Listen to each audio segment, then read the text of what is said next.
लेकिन अवधपुरी में कोई पत्र नहीं दिया था। क्या कारण था? एक बार एक संत जी जनिक के राज्य में तपस्या कर रहे थे, तो वहां से पतिव्रता स्त्री का जाना हुआ। उसके पति के तन में कोढ़ था, कांधे पर रख कर के ले जा रही थी। संत के कमंडल में पैर लगा, कमंडल लुढ़क गया। तो संत ने जवाब दिया, तनी अंधी हो चुकी है पति के मद में, जैसे सूरज निकलेंगे तेरे पति की मृत्यु हो जाएगी। तो पतिव्रता ने जवाब दिया, बाबा अगर मैं सच्ची पतिव्रता हूं तो सुबह सूरज को नहीं निकलने दूंगी, और सूरज में अगर दम हो तो निकल के दिखा दे। सच में दादा 2-4 दिन हो गए सूरज नहीं निकले। राजा जनिक ने देखा राज्य में अंधेरा कैसा है, तो जब पहुंचे तो संत और पतिव्रता में जंग छिड़ी है। बड़े बड़े संतों को बुलाया, तो ये भी बोला जाता है कि वहां पतिव्रता मैया अनसुईया भी पहुंची थी। सबको बुलाया था, बोले क्या करना चाहिए भाई, अंधेरा पड़ा है सूरज तो निकले। तो कहा कोई ऐसी पतिव्रता हो कच्चे धागा से, कच्चे घड़ा में कुआं से पानी निकाल के संत के ऊपर हो, उसके पति के ऊपर डाल दे, कोढ़ भी ठीक हो जाएगा, सूरज भी निकल आएंगे। जनकपुरी में तो कोई मैया नहीं खबर। अवधपुरी में पहुंची तो कैकई श्रृंगार करने लगी। कैकई ने श्रृंगार कियो है, मेहतरानी आई। अरे छोटो पूरो काम बड़ी चालाक दासियां कर सकती हैं। मेहतरानी श्रृंगार करके अवधपुरी से जनकपुरी में आई। कच्चे धागा से कच्चे घड़ा में पानी निकालो, उसके पति के ऊपर डाला, कोढ़ भी ठीक हो गया, सूरज भी निकल आई। जब सूरज निकल आए दादा, तो राजा जनिक को ये डर था कि जब इतना बड़ा काम एक मेहतरानी कर सकती है तो हमारी बिटिया को मेहतर न विवाह ले जाए। इसी कारण से अवधपुरी में कोई पत्र नहीं दिया था।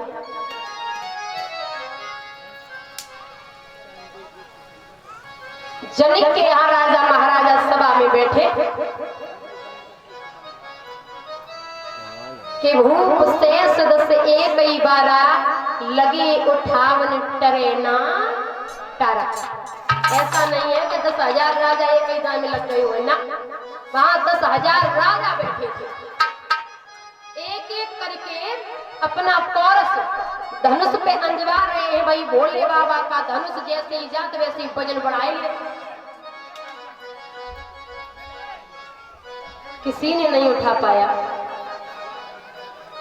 अब तो जनिक मन में विचार कर रहे, हमें ऐसा लग रहा कि कहूं बिटिया हमारी कुंवारी न रह जाए।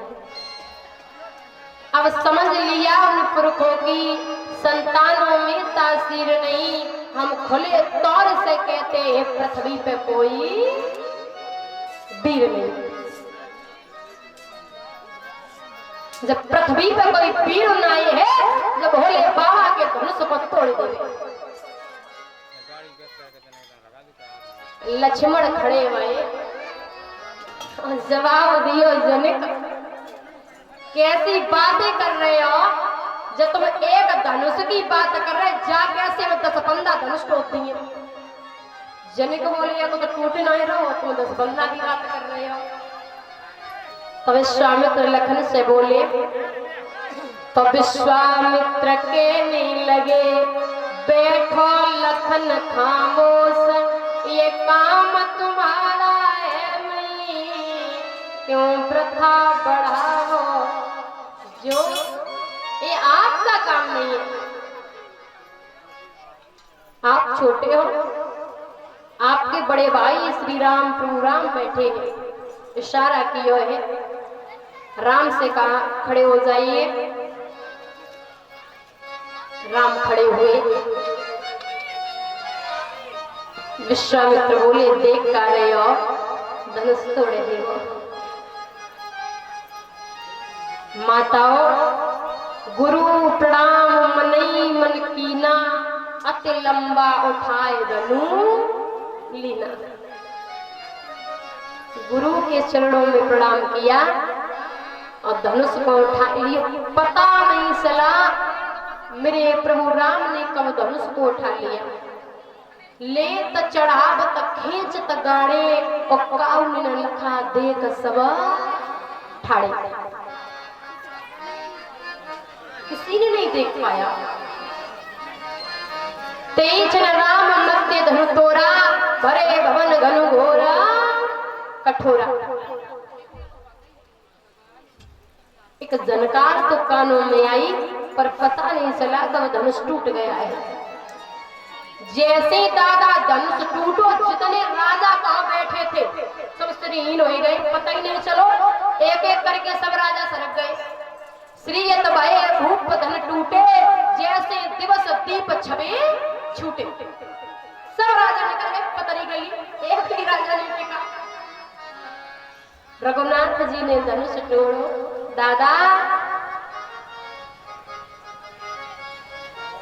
जो चतुर सहेली थी ना, दौड़े के सीता के पास आई और जवाब दियो, बेना बेई राम बेई रघुनाथ जो बगिया में मिले, बेई उन्होंने धनुष तोड़ दिया। अब तो सीता बड़ी प्रसन्न है। बेना जल्दी चल, चतुर सकीलक का बुझाई, और पहरा बोझे माला सुहाई।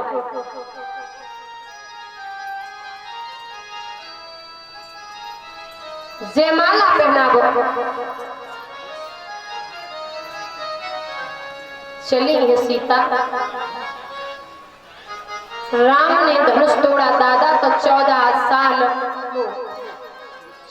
साल 6 महीना 15 दिन की उम्र थी राम की, और सीता 5 साल 5 महीना 7 दिन की।